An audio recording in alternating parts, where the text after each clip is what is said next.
Your cat is hiding something. Your cat could be in pain right now, sitting a few feet from you and showing you almost nothing.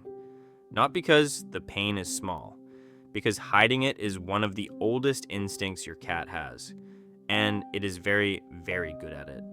A cat will not cry out the way a dog does. It will not limp dramatically across the room to make sure you noticed. Instead, it gets quiet.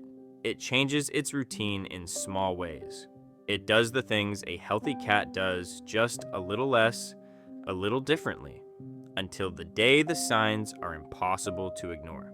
And by then, whatever started small has often had a long time to grow. Most owners are not missing these signs because they do not care.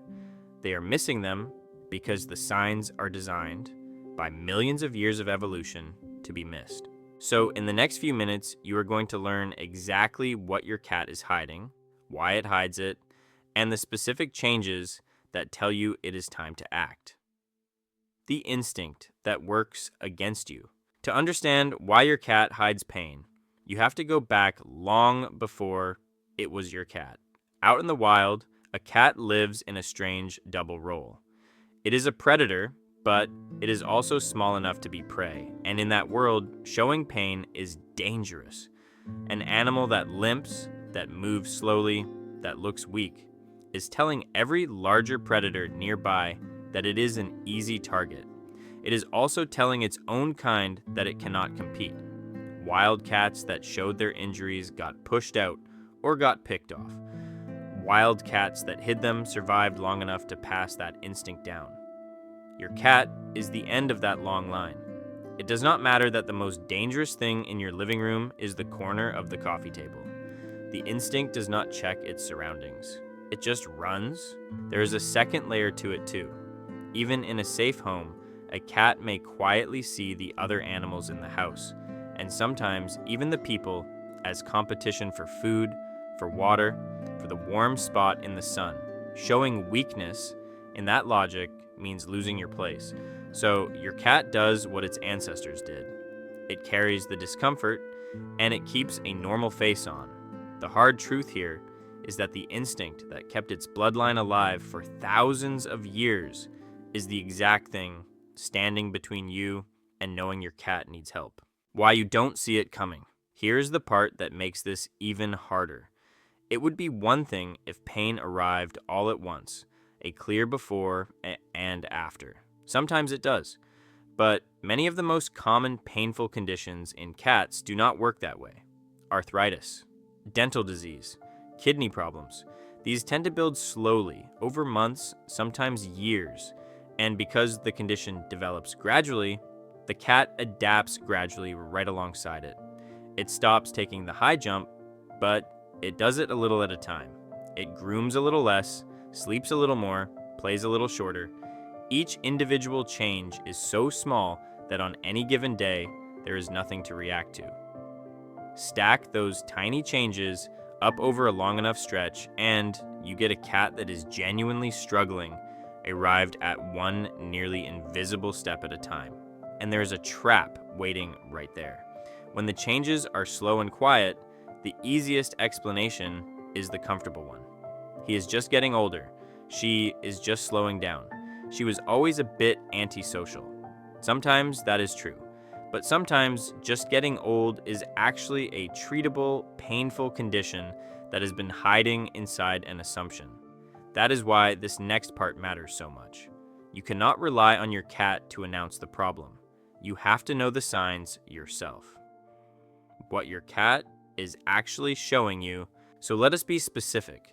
Because while cats are experts at hiding pain, they cannot hide it perfectly. The signs are there. They are just quiet, and you have to know what you are looking at. Start with movement. A cat in pain often stops jumping and climbing the way it used to. If your cat used to land on the counter, the windowsill, the top of the bookshelf, and now it is choosing the floor, the couch, the lower shelf, do not file that under getting older and move on. That is one of the clearest signs there is. Then look at grooming, because grooming is where cats give themselves away in two opposite directions. A cat in pain may stop grooming well because twisting and reaching hurts, and you will see it in a coat that turns dull, greasy, or matted, often on the back, the rump, the belly, or it goes the other way and the cat overgrooms one specific spot, licking at the place that hurts until the fur thins. Either direction is worth your attention. Watch the litter box. Cats are clean animals and they rarely change those habits without a reason. Trouble getting in or out or going outside the box can point to joint pain or to something internal. And one specific thing is not a wait and see. It is an emergency.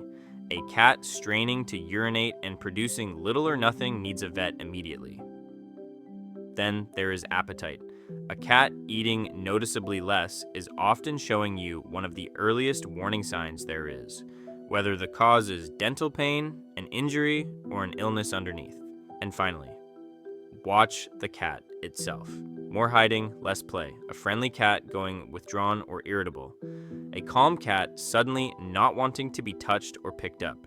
It is easy to read those as moodiness or a personality quirk. Often, it is pain wearing the disguise of attitude. If this is making you look at your own cat a little differently, take a second and subscribe. This channel is here to help you understand what your cat cannot tell you directly. Now, the most important part, what you actually do with all of this. What to do and what never to do. Knowing the signs is only half of it. What you do next is what actually protects your cat.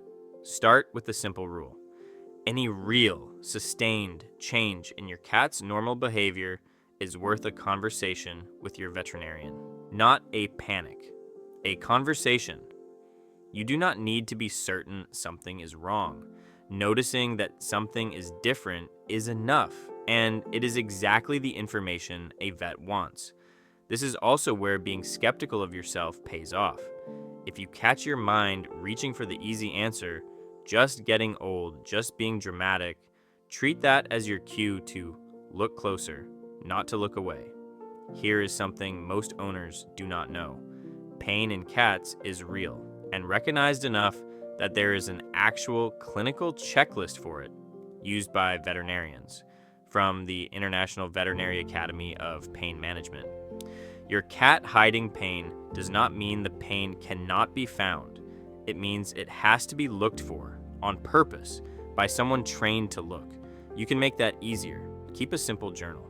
When did the jumping change? When did the appetite drop? When did the hiding start? A few dated notes turn a vague worry into something a vet can actually use.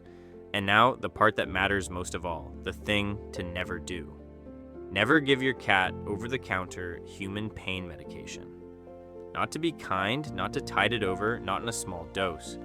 Many of the painkillers in your cabinet are toxic to cats, and some are fatally so. The instinct to help is the right instinct. That specific action is one of the most dangerous things you can do. The help your cat needs runs through a veterinarian every time.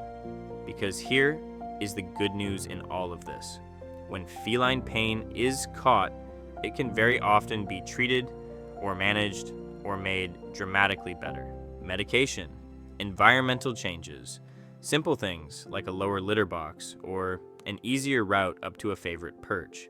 The barrier was never that the pain could not be helped. The barrier was only ever finding it in time. The one advocate your cat is. So think back to the cat sitting a few feet from you. The whole reason it hides pain so well is the same reason it has survived as a species for as long as it has. That instinct is not a flaw. It is a masterpiece of evolution. It just happens to be pointed in a direction that works against the life your cat actually lives now.